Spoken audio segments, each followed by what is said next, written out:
Bueno, tenemos la oportunidad nuevamente al terminar este día del Señor maravilloso de ver juntos la palabra de Dios preciada y estamos viendo el capítulo 11 de Hebreos y los grandes héroes de la fe.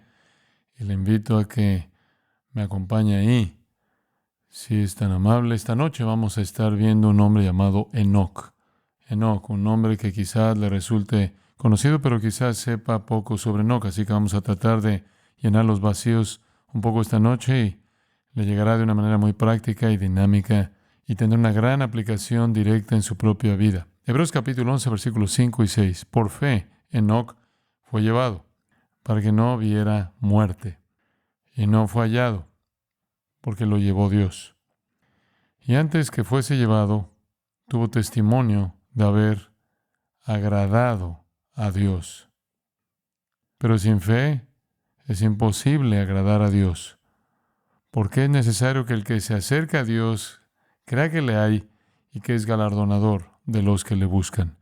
Ahora recuerde que el diseño de este capítulo, que está cargado de estos héroes de la fe, tanto por nombre como algunos en referencia general, es convencer a los hebreos, a los judíos, a quienes esta carta es escrita, de que la fe es la única forma de acercarse a Dios. Ahora recuerde, ellos habían estado expuestos durante generaciones a una forma corrupta de judaísmo que había llegado a la conclusión de que usted se gana su camino hacia Dios, que usted obtiene su salvación por el esfuerzo, por la ceremonia, por las obras, por su moralidad.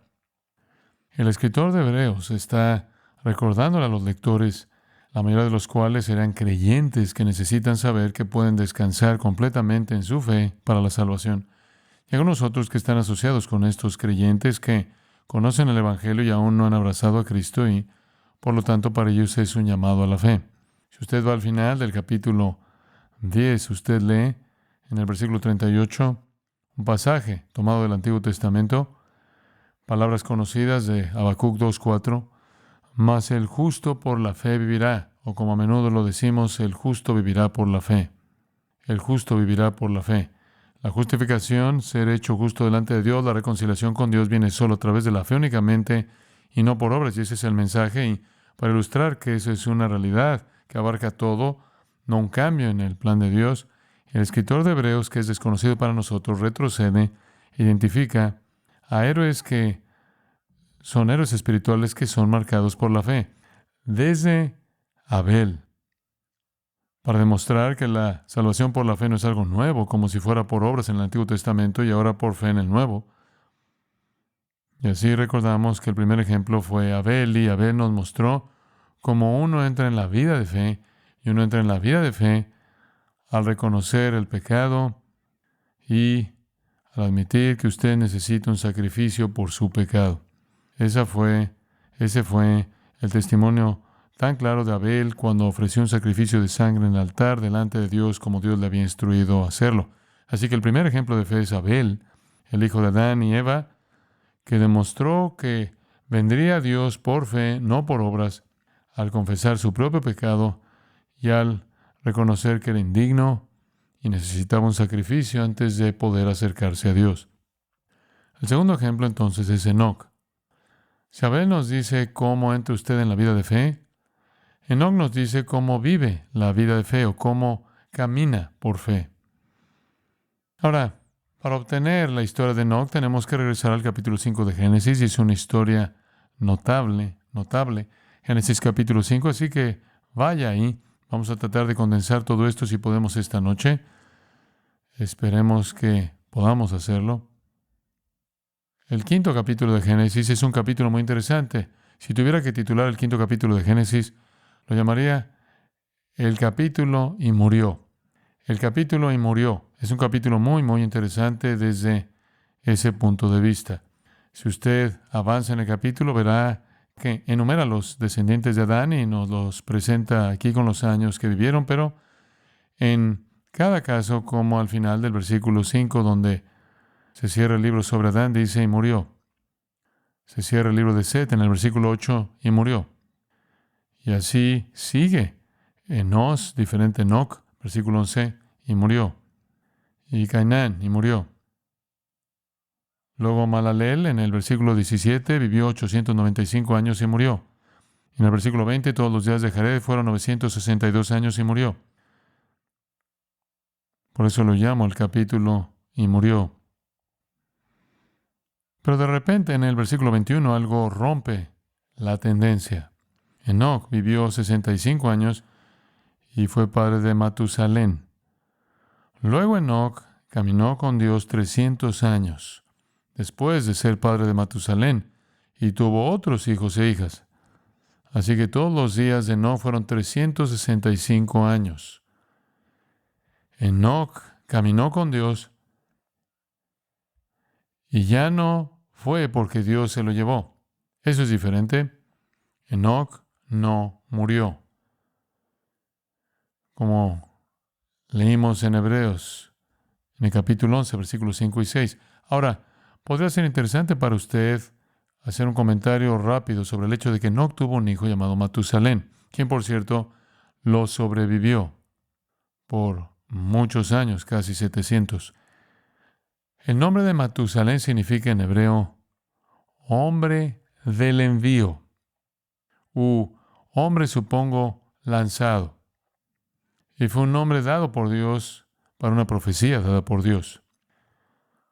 Lo que Dios estaba diciendo con el nombre dado a Matusalén era que él no moriría hasta que el juicio fuera enviado. Eso es lo que ese nombre indicaba. Matusalén viviría hasta que el juicio viniera. Ahora, en el capítulo y murió, Matusalén vivió más largo que nadie más, ¿verdad? Él vivió más años que cualquier otra persona en la tierra, 969 años. Desde su nacimiento, su nombre mismo fue una profecía de juicio. Los malvados fueron advertidos de juicio venidero. También fueron advertidos por Enoc sobre juicio venidero y Judas se refiere a eso. Veremos eso más adelante. Me parece interesante que en el nombre de Matusalén usted tiene una profecía de que el juicio está por venir. Pero usted ve la gracia de Dios en el hecho de que Matusalén vivió más que cualquier otra persona y así su advertencia se extendió durante los 969 años. ¿Y cuál fue el juicio? Bueno, en el año en que Matusalén murió, el diluvio vino. El diluvio vino. Dios lo dejó vivir más que nadie para que el mensaje de advertencia contra el juicio pudiera venir. Un acto de gracia por parte de Dios, y cuando él murió, el diluvio vino.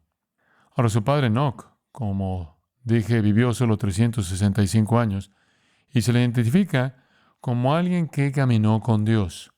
Lo dice en el versículo 22, Enoc caminó con Dios. Lo dice en el versículo 24, Enoc caminó con Dios. Y nos dice que él caminó con Dios durante 300 años. Un hombre piadoso durante 300 años. Supongo que usted podría traducir eso en una pregunta personal. ¿Cómo sería su testimonio si le dejaran a usted en la tierra durante 300 años? ¿Podría sobrevivir usted a la corrupción de esta sociedad y vivir una vida piadosa y se podrá decir al final de sus 300 años que caminó fielmente con Dios hasta el punto que literalmente lo llevó usted al cielo y se saltó la muerte? Bueno, podrá decir usted, ¿sabes? Enoc no vivió en un mundo tan corrupto como en el que vivimos. ¿En serio? Creo que Enoc vivió en un mundo muy corrupto. Era tan corrupto que Dios ahogó a toda la civilización. Y él dice que antes del diluvio, todos los designios del corazón del hombre eran de continuo mal. Y Dios lamentó el haber creado al hombre. No pasó mucho tiempo después de la caída para que hubiera asesinato, ¿verdad? No pasó mucho tiempo para que hubiera adulterio y así sucesivamente hasta que arrasó con todos los demás pecados imaginables en todo el planeta. Y con solo alrededor de 1000 años de historia, Dios ahogó al globo entero. Entonces sí, un hombre vivió 300 años y caminó con Dios. Eso es algo notable. A algunos de nosotros nos parece difícil ser fieles por un tiempo breve, y mucho menos durante 3 siglos. Ahora, lo que usted tiene en la historia de Enoc es una especie de lección de espiritualidad previa al diluvio. Y quiero recordarle que no es un legalismo severo, como algunas personas asumirían que el Antiguo Testamento propondría. Ya saben, en el Antiguo Testamento todo se trataba de legalismo. No, no era así. Dios no era una especie de deidad distante y exigente a la que usted apaciguaba con sacrificios y ceremonias y moralidad. La espiritualidad en los primeros años era cuestión de caminar con Dios. Dios era un compañero. Dios no era una deidad distante. Y este hombre estaba en comunión diaria e íntima con Dios. Recordamos a otros que tenían eso. Esto es Adán y Eva, ¿verdad? Antes de la caída en el huerto caminaban y hablaban con Dios, ¿verdad? En el fresco del día tenían esa comunión íntima. Luego vino la caída, expulsados del huerto. Y ahora de repente encontramos finalmente a alguien que ha sido reconciliado y que ahora está caminando en comunión con Dios. Una comunión restaurada. Otra forma de ver esto, que caminó con Dios, es decir, que era un hombre salvo. Él era un hombre salvo. De hecho, si usted viera la traducción griega de este texto en Génesis 5, la Septuaginta es llamada porque fue hecha por 70 eruditos. Si usted viera el griego, encontraría que ellos traducen esto no como que caminó con Dios, sino que agradó a Dios. Y tal vez hicieron eso porque eso es exactamente lo que dice en Hebreos 11, acabo de leerlo. Él agradó a Dios y por lo tanto él no murió. Entonces decir que él caminó con Dios es lo mismo que decir que él agradó a Dios. Dios estaba complacido con él. Él se nos presenta entonces como un hombre que agradó a Dios. Debió haber sido un hombre que reconoció su pecado como Abel. Debe haber sido un hombre que reconoció la necesidad de sacrificio, como Abel. Debe haber sido un hombre que ofreció un sacrificio adecuado. Debe haber sido un hombre que confió en Dios, en el sentido más verdadero y puro para su salvación, su perdón y su vida.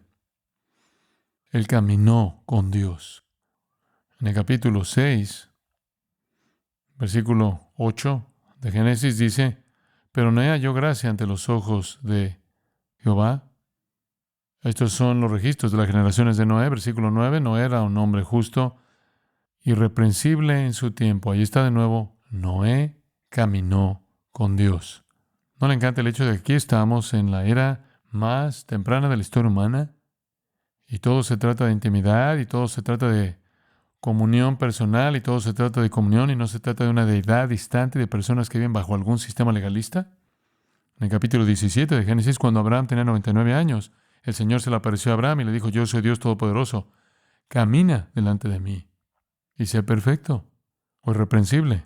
Y Abraham también era un hombre que, aunque tropezaba, como todos los hombres, caminaba con Dios. En el capítulo 24 de Génesis, Abraham dice, el Señor delante de quien he caminado, enviará a su ángel contigo para que tu viaje sea próspero. Y casi al final de Génesis, capítulo 48, versículo 15, se refiere nuevamente a caminar con Dios.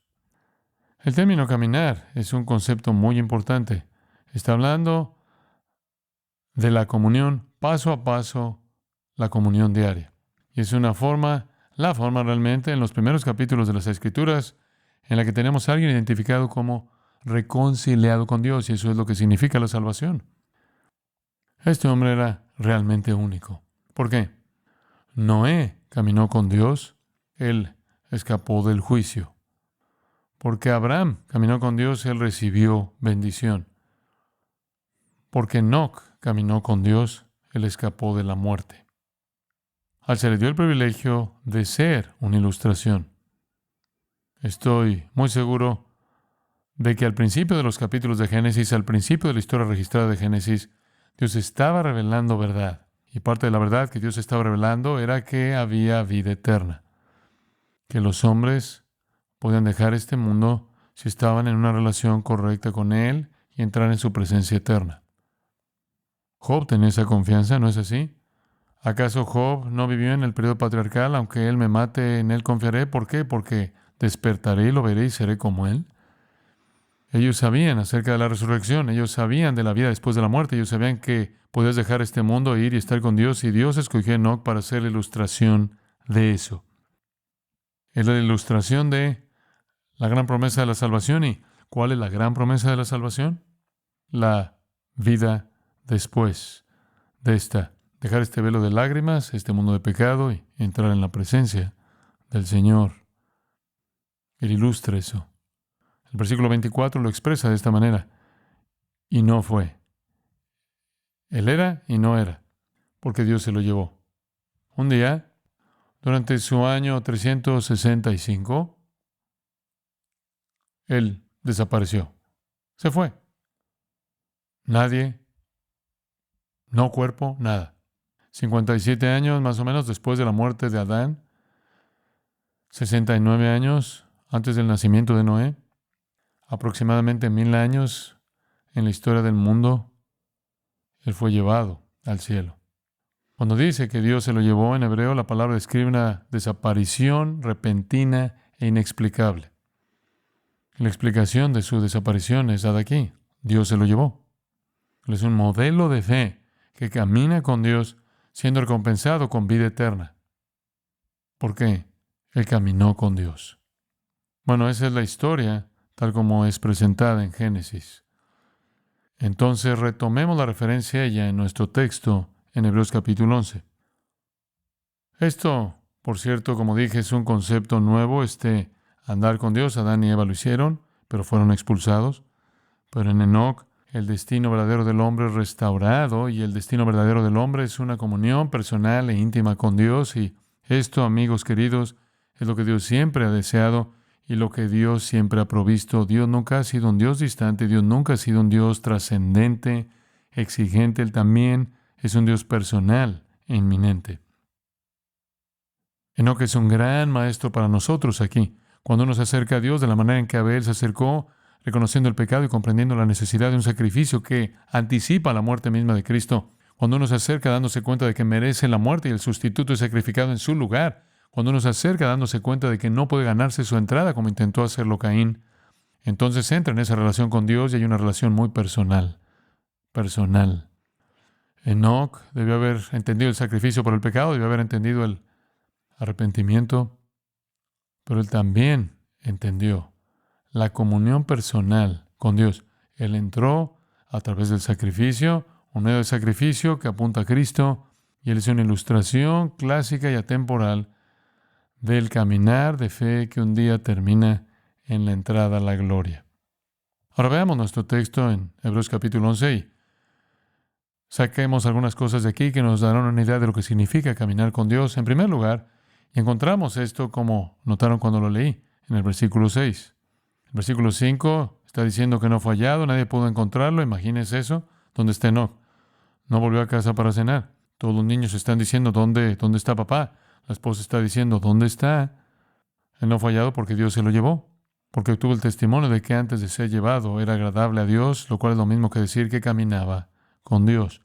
Y luego viene la lección sobre lo que significa caminar con Dios o lo que significa agradar a Dios. Versículo 6. Porque sin fe es imposible agradar a Dios. Ahí está la primera y dramática lección dinámica de todo el capítulo.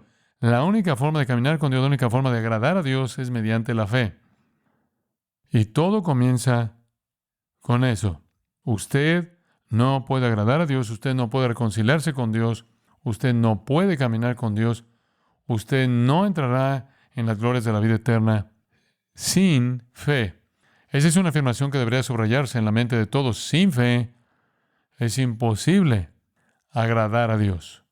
Digo, necesito recordarle todo lo que dice la Biblia sobre el hecho de que las obras no le llevarán a usted allí. Usted no puede depender de su religión. Romanos capítulo 2 nos dice eso. Los judíos, que eran muy religiosos, el apóstol Pablo dice, no ganaron nada con esa religión externa. No es judío el que lo es exteriormente, es judío el que es interiormente, dice el apóstol Pablo. O el testimonio de Pablo en Gálatas capítulo 5, palabras conocidas. Versículo 6. En Cristo Jesús ni la circuncisión ni la incircuncisión, esa ceremonia, significa algo, sino la fe que actúa por el amor. Por las obras de la ley, ningún ser humano será justificado, Romanos 3. Solo la fe agrada a Dios. Volviendo a donde estábamos al principio, ¿verdad? Porque por gracia sois salvos mediante la fe, y esto no de vosotros, pues es don de Dios, no por obras, para que nadie se gloríe. Así que la única forma de acercarse a Dios es creyendo, y sabemos que Abel hizo eso, al igual que Enoc. Abel creyó lo que Dios había dicho. Abel respondió al mandamiento que Dios había dado para un sacrificio adecuado. Abel trajo ese sacrificio y así demostró su fe y así entró en la vida de fe. Y Enoc retoma la historia y caminó ese caminar de fe continuando en su confianza en Dios. Tan corrupta, tan contaminada es la naturaleza caída del hombre, incluso en la primera generación después de la caída, que no puede hacer nada por sí mismo que sea agradable a Dios. Los que están en la carne, Romanos 8:8, los que están en la carne no pueden agradar a Dios. No pueden agradar a Dios. Solo la fe agrada a Dios. Enoc creyó en Dios. Enoc puso su confianza en Dios como su Salvador, su Dios. Y así él fue reconciliado con Dios y recibido por Dios. Ahora, desglosémoslo un poco más. ¿Qué significa poner su fe en Él? Bueno, primero, el que se acerca a Dios debe creer que le hay. Esa es una gran afirmación, es una afirmación sencilla pero profunda. El que se acerca a Dios debe creer que Él es. ¿Qué quieres decir con eso? Bueno, si pudiera tan solo extender eso, si hubiera traducido este versículo en este contexto, podría haber agregado algunas cosas en itálicas. Ocasionalmente se ven un par de cosas allí. Incluso en ese versículo habría agregado esta pequeña frase. El que se acerca a Dios debe creer que Él es quien es Él. Usted obtiene lo mismo si simplemente pone el énfasis en Él. El que se acerca a Dios debe creer que Él es.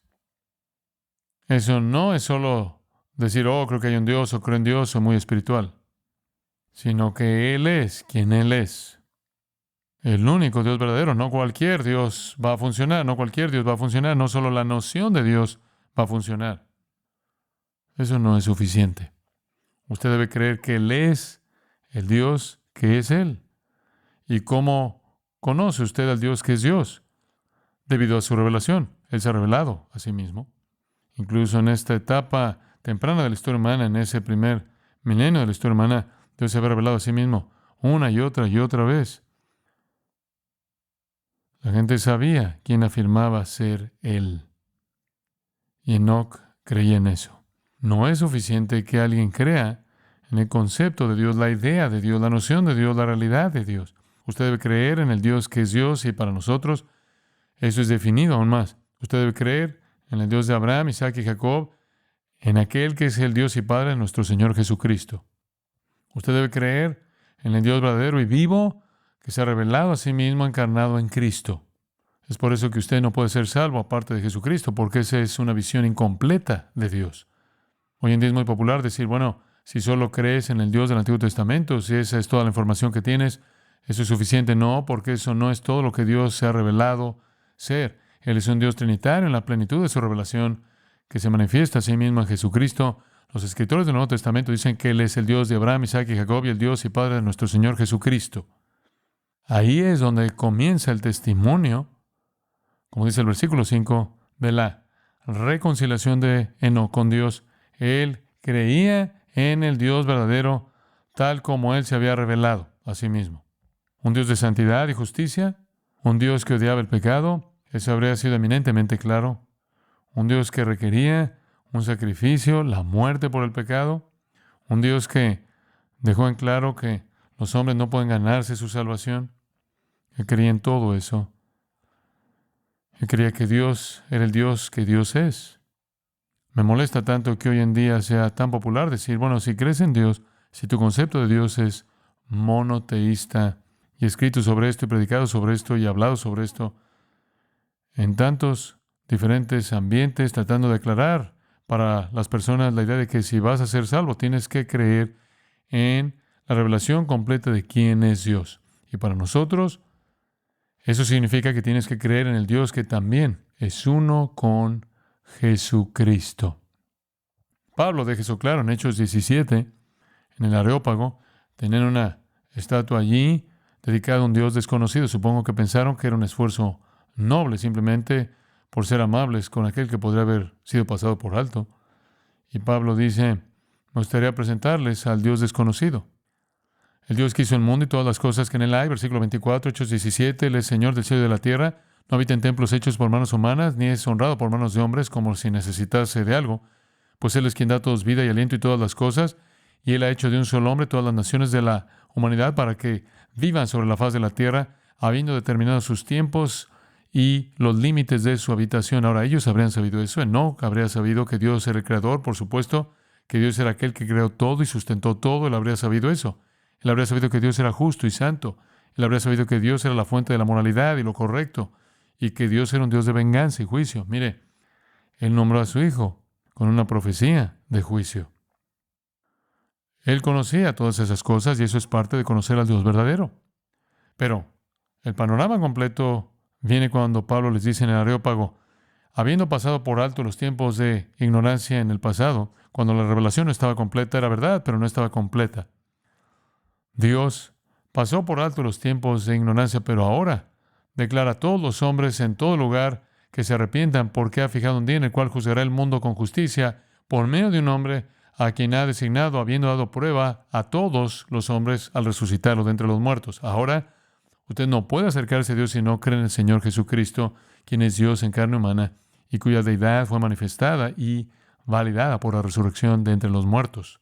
Así que lo primero que marca Enoc es que él creía en el Dios verdadero tal como él se había revelado a sí mismo. Y nuevamente la revelación es progresiva. Además de ella, después de él, a través del Antiguo Testamento, y la revelación completa llega en Cristo en el Nuevo Testamento. Vimos eso al principio de Hebreos, capítulo 1, versículo 1. Dios, habiendo hablado hace mucho tiempo a los padres, en los profetas, en muchas porciones y de muchas maneras, en estos postreros días nos ha hablado por el Hijo. Esa es la culminación de la revelación completa. Así que no creía en lo que Dios había revelado como verdadero acerca de Dios mismo. Creía en el Dios que es quien es. En segundo lugar, él creía que Él es galardonador de los que le buscan. Eso quiere decir que Él es el Redentor. Él es el Salvador. Él creía que Dios recompensa a aquellos que lo persiguen. ¿Qué verdad tan crítica es esa? Él creía que Dios era un Dios personal, perdonador, amoroso, lleno de gracia, que proveería salvación a aquellos que lo buscaran. Eso es lo que significa ser un galardonador. Enoc sabía eso. Él no creía en alguna causa cósmica distante. Él creía en un Dios personal y amoroso que deseaba reconciliarse con él de manera personal, un Dios amoroso con quien podía tener comunión y con el que podía ser restaurado. No era el Dios del que hablaba Einstein, la fuerza cósmica, impersonal, incomprensible. Dijo, ese tipo de cosas no le agradan a Dios en absoluto. Él no creía en el Dios que es Dios, tal como Él se ha revelado a sí mismo, y creía que ese Dios mismo era un salvador de pecadores que abrazaría a un penitente que viniera por fe y lo buscara.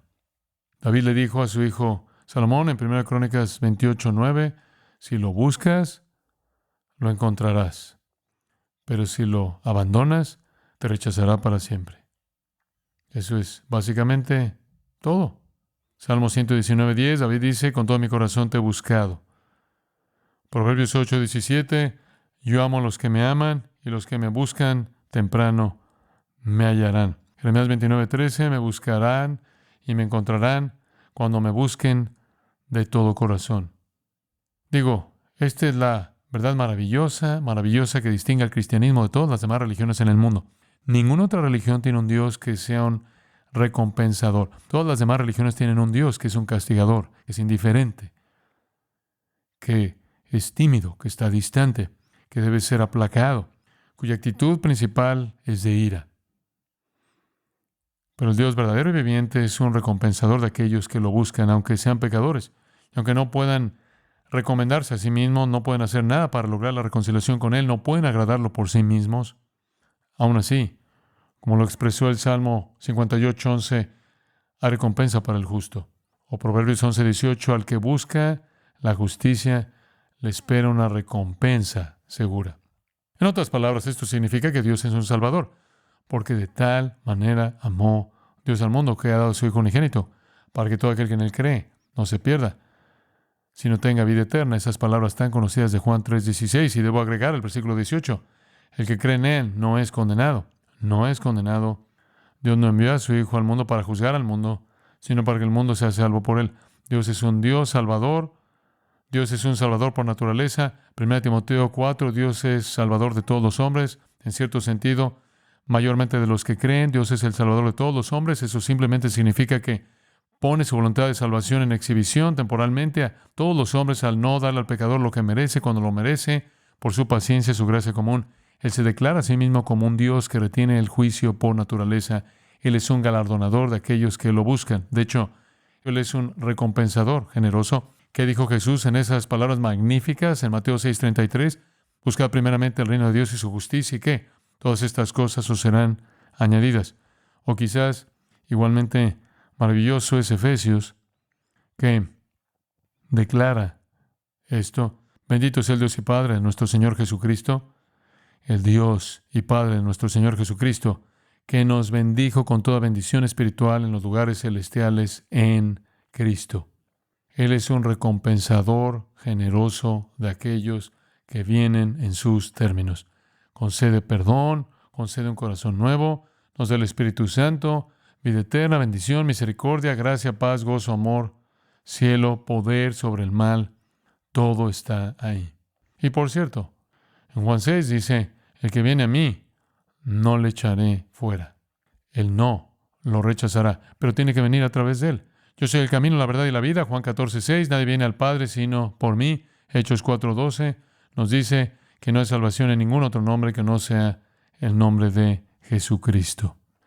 Así que el caminar de fe comienza creyendo que Dios es quien es y que Él es un Salvador personal que recompensará a aquellos que le buscan.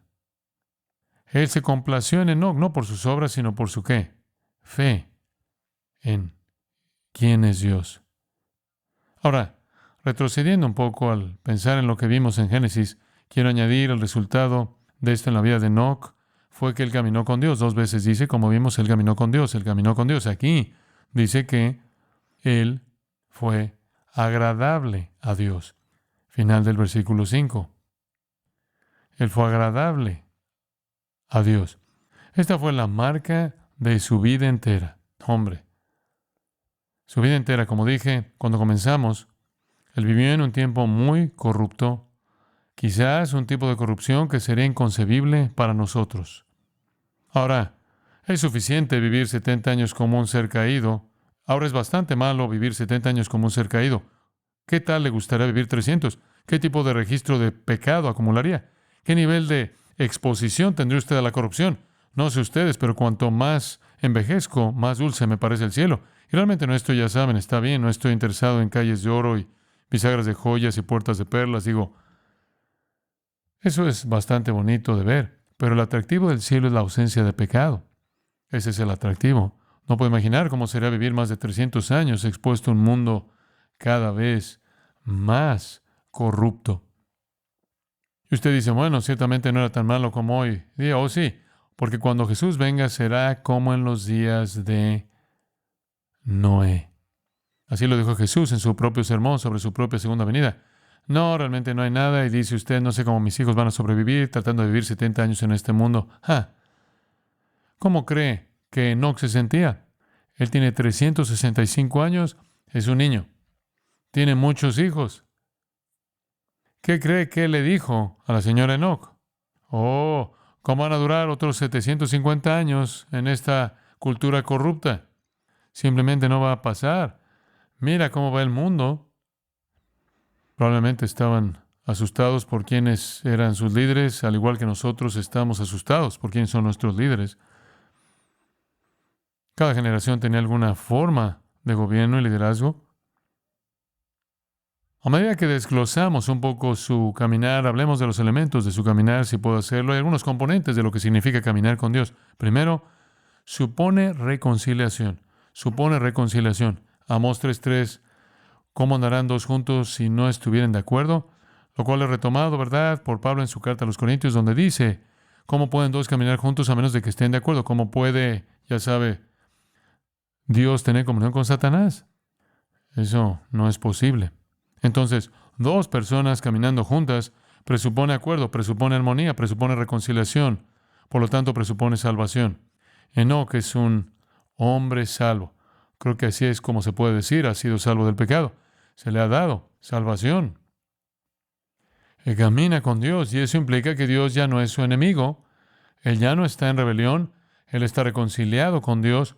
Dios no se ha conformado a él, sino que él se ha reconciliado con Dios. Por la gracia de Dios, él ha cumplido la condición absoluta de Dios y caminan en acuerdo. Si quiere usar el lenguaje de Efesios 4, ya no centrado en sí mismo, ya no pensando de manera vana, ya no ignorante, ya no sinvergüenza, ya no muerto para Dios. La segunda cosa que viene a la mente cuando habla de caminar con alguien no solo es reconciliación, sino naturaleza correspondiente. Naturaleza correspondiente. ¿Qué quiero decir con eso? Mire, muchos de ustedes tienen perros, yo sé. Se apegan mucho a un perro. Lo he intentado. Hay un gran especio entre yo y cualquier perro. Escoja su perro. Nunca he tenido una plática significativa con un perro, y mucho menos con un gato. Veo a personas que están locas por este tipo de animales. Cuando digo locas, digo realmente locas. No lo entiendo, no tengo ninguna naturaleza correspondiente con un perro. Solo exige comida y limpieza, eso es todo. No tengo comunión con un perro, dice usted, yo hablo con mi perro. No, usted no habla con su perro. Bueno, quizás hable con su perro, pero le prometo que su perro no tiene idea de lo que usted está diciendo. Hay una naturaleza correspondiente. No puedo caminar con Dios a menos que posea alguna facultad que compartamos en común. Y esa es la realidad maravillosa de lo que la salvación hace. No solo nos reconcilia con Dios, sino que en esa reconciliación Dios nos dispone su propia naturaleza. Nos volvemos nuevos. La luz no tiene comunión con las tinieblas. Volviendo al lenguaje de Pablo, ningún pecador puede caminar con Dios, no tienen vida en común. Yo no puedo ser amigo de un pez dorado. Es imposible. Hay una diferencia en naturaleza. Elimine esa posibilidad. Y quizás usted necesita regresar y leer 2 Corintios 6, 14 al 16, donde todas estas cosas son expuestas. En tercer lugar, caminar con Dios no solo presupone reconciliación y una naturaleza correspondiente, sino que también presupone aptitud moral. Aptitud moral. Dios no camina con cualquiera. Y nuevamente, eso es 2 Corintios 6. Quizás debería leérselo porque me estoy refiriendo a él varias veces y es muy claro. No os unáis en yugo desigual con los incrédulos, porque ¿qué compañerismo tiene la justicia con la injusticia? Bueno, Dios es absolutamente justo y los pecadores son absolutamente injustos o inicuos. Así que no puedo imaginar que una persona injusta o inicua vaya a caminar con Dios, a menos que haya algo dramáticamente que haya sucedido para cambiar su naturaleza moral. Y por cierto, Dios nunca se desvía del camino de la santidad. No se desvía para vivir en la impureza. Dios siempre se mantiene en el camino de la santidad. En Él no hay tinieblas, 1 Juan, y en Él no hay ningunas tinieblas. Él nunca hace mal. Él es demasiado puro para ver el mal, dijo el profeta. Él nunca se desvía del camino de la santidad. Entonces, si vamos a caminar con Dios, adivine qué. Tiene que seguir por el camino de la santidad. ¿Sabe? Cuando lee el Antiguo Testamento, probablemente recuerda que antes de que Dios caminara por el campamento de Israel, todo lo que estaba contaminado tenía que ser quitado, simbólicamente. Antes de que Cristo comience su reino milenial en el futuro, todas las cosas que ofenden serán borradas de la tierra. El Dios Santo no mantiene compañía con lo impuro. Así que antes de poder caminar con Dios, tenemos que ser vistos por Dios como ¿qué? Justos. Usted podrá pensar en la idea de justicia imputada como un concepto del Nuevo Testamento, pero tendría que ser un concepto del Antiguo Testamento porque Enoc o cualquier otra persona que caminara con Dios, Noé, Abraham o cualquier otro, tendrían que estar cubiertos de justicia o Dios no se comunicaría con ellos. Dios exige que todos los que están en su compañía se rindan a esa justicia. Creo que también implica algo más. Implica un deseo de tener comunión. Implica un deseo de tener comunión. Estaba viendo a un predicador recientemente que estaba respondiendo preguntas que la gente le había enviado. Una de las preguntas era de una mujer que dijo, ¿sabes? No he ido a la iglesia en años. Ya no voy a la iglesia, soy cristiana, pero no me gusta la iglesia y no parece ser nada por mí. Y le di una respuesta a eso. Y finalmente le dio la respuesta que dio, incluía la respuesta correcta, que es llevarlo a Hebreos. Y dijo, no abandonen el reunirse para estimularse unos a otros al amor y a las buenas obras. ¿Por qué vendrás a la iglesia? ¿Porque es una obligación? No. Porque quieres estar en un ambiente donde te estimulen al amor y a las buenas obras, porque sabes que si tu vida se caracteriza por la obediencia al Señor, entonces vas a disfrutar de una comunión dulce con Él. No sé usted, pero yo no quiero estar en desacuerdo con el Señor. Realmente quiero salir del lugar de la disciplina y entrar en el lugar de la bendición. ¿No quiere estar usted allí? Enoc caminó con Dios durante 300 años. Él fue creyente durante 300 años de su vida. Y la implicación es que él estaba caminando en comunión con Dios. Eso sería verdad, ya que la salvación es permanente, pero creo que es más que eso porque él agradó a Dios. Creo que eso es algo que tiene que ser un deseo en su corazón. Usted no se levanta de la cama y termina agradando a Dios. Es intencional. Es algo que usted persigue, es una pasión. Ahí es donde usted entra en las disciplinas de la gracia. El Nuevo Testamento a menudo lo llama andar en el Espíritu. Y si usted desglosa cómo andamos en el Nuevo Testamento, se nos dice que andemos en el Espíritu. Tercera de Juan 4 se nos dice que andemos en la verdad. Romanos 13:13 se nos dice que andemos en honestidad. Efesios 5:2 andar en amor. Efesios 5:8 andar en la luz. Efesios 5:15 andar en sabiduría. Efesios 2:10 andar en santidad. Este es el andar digno de Efesios 4:1. Esta es la comunión dulce con Dios. Y tenemos un patrón para eso y no es otro que nuestro Señor Jesús, ¿verdad? Primera de Juan 2:6, el que dice que permanece en Él debe andar como Él anduvo. Primera de Juan 2:6, el que dice que permanece en Él debe andar como Él anduvo. Y Jesús caminó en comunión perfecta con su Padre. Comunión perfecta con su Padre. Este es nuestro caminar de fe. Y Enoc fue un modelo para esto. Ahora, ¿hay algo más que decir acerca de Enoc conforme cerramos nuestros pensamientos? Cuando usted está viviendo en una sociedad corrupta que está en declive, que se dirige hacia un juicio devastador en el que el mundo entero es borrado excepto 8 personas, y usted es una persona piadosa, usted se va a preocupar por lo que está sucediendo a su alrededor. No hay duda. Una persona verdaderamente piadosa no solo acepta eso, y así descubrimos algo sobre Enoc que es realmente importante que sepamos y está en Judas. Está en Judas. Esa carta pequeña escondida bajo la sombra del libro de Apocalipsis. Y es una declaración muy interesante sobre Enoc, porque nos dice que Enoc era un predicador. Él era un predicador. Es algo bueno. Si él era el mejor hombre de su época, él habría servido bien como predicador y Dios también habría sido bien servido. Versículo 14 de Judas, y Judas ha estado escribiendo sobre falsos maestros, falsos profetas.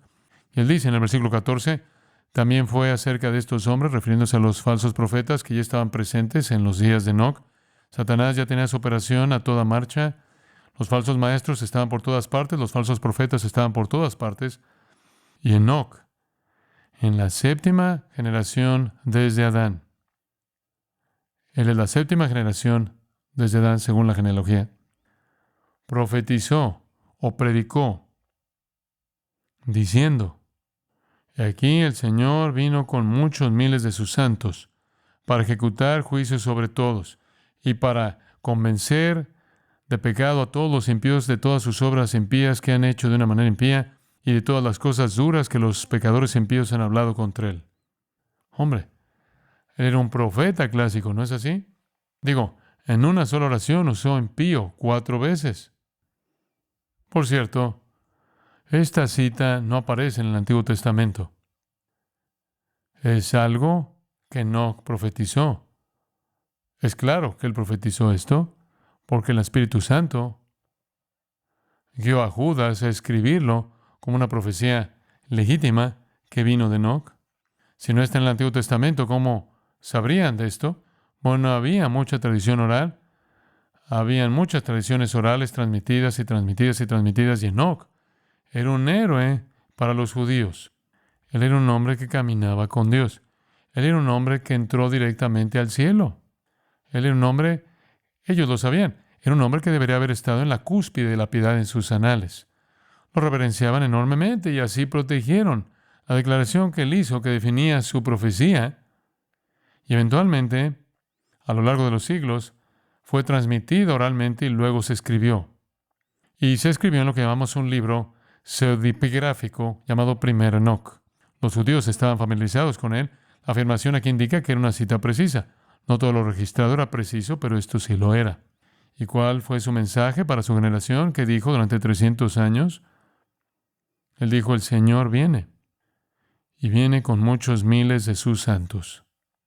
Y va a ejecutar juicio. Y caerá sobre todos los impíos, con todas sus obras impías hechas de una manera impía, y todas las cosas duras que los pecadores impíos han hablado contra él. Él era un predicador de juicio. Creo que allí es donde los mejores de los piadosos en últimas terminan. Supongo que si Enoc estuviera vivo hoy sería un problema, no solo para el mundo, sino también para la iglesia.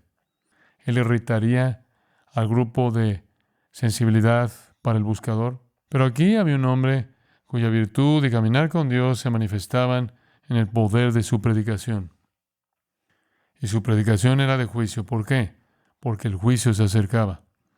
Estaba vinculado en el nombre de su propio hijo, Matusalén. Se cumplió en el diluvio.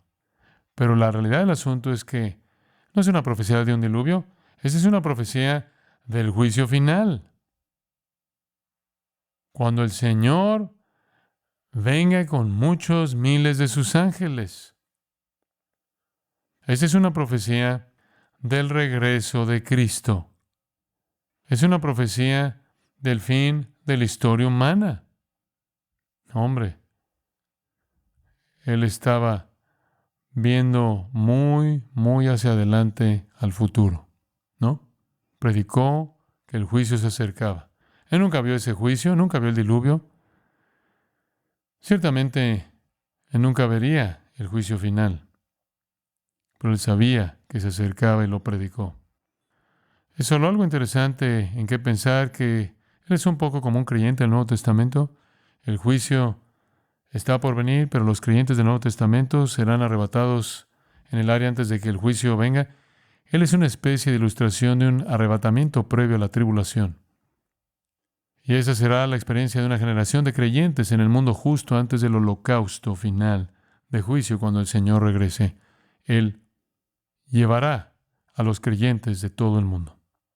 Podría ser un buen lugar para detenerse en la lectura de ese pasaje, 1 Tesalonicenses 4:13. No queremos que ignoréis, hermanos, acerca de aquellos que duermen, para que no se entristezcáis como los que no tienen esperanza, porque si creemos que Jesús murió y resucitó, así también Dios traerá consigo a los que han muerto en Jesús. No se preocupen por aquellos que han muerto, porque estarán allí en gloria. Pero para aquellos de nosotros que permanezcamos hasta el final, la venida del Señor, el Señor mismo descenderá del cielo con un grito, con voz de arcángel, trompeta de Dios. Los muertos en Cristo resucitarán primero. Los cuerpos saldrán de las tumbas de aquellos que han muerto para unirse a sus espíritus ya en gloria. Y entonces nosotros, los que estamos vivos y que permanezcamos, seremos arrebatados como Enoc. Habrá toda una generación de Enocs. En un momento, en un abrir y cerrar de ojos, dice Pablo en 1 Corintios 15, escucharemos con la voz del arcángel la trompeta de Dios. Habrán millones de Enocs. Y desaparecerán de la faz de la tierra. Y luego el juicio vendrá. En un sentido muy real, entonces, Él es un modelo de la promesa del cielo. e incluso de la promesa de un rescate especial del juicio. Qué importante es para nosotros ver en Él primordialmente el modelo de lo que significa caminar con Dios. Acompáñeme en oración. Nunca parecemos poder incluso acercarnos, Señor, a agotar las maravillas de tu palabra. Una vez más, no nos sorprende, pero aún nos sorprende su cohesión, su consistencia, su claridad. Te agradecemos, porque no importa cuán profundamente lo examinemos, no importa cuán agresivamente desafiemos sus palabras y sus verdades, no importa cómo nos relacionemos y correlacionemos y analicemos, inevitablemente nos lleva a la conclusión de que esto está escrito por un solo autor. Su consistencia es divina. Y te agradecemos por darnos el testimonio de un hombre que caminó contigo. Tal vez solo tengamos 3 puntos y 10 en el mundo, algunos de nosotros tal vez solo tengamos poco tiempo en este mundo, algunos de nosotros mucho menos. Algunos de nosotros ni siquiera hemos llegado a conocerte, a complacerte, a caminar contigo hasta más tarde en la vida, pero el tiempo que tengamos, que se diga de nosotros que caminamos con Dios, que sea tan obvio que pueda ser como en el caso de Enoc repetido, que seamos conocidos porque obviamente caminamos contigo, como aquellos primeros discípulos de quienes se decía que uno podía saber que habían estado con Jesús. Te agradecemos porque nos brindes esta comunión contigo. Ayúdanos a disfrutar de la realidad de tu presencia. En el nombre de Cristo. Amén.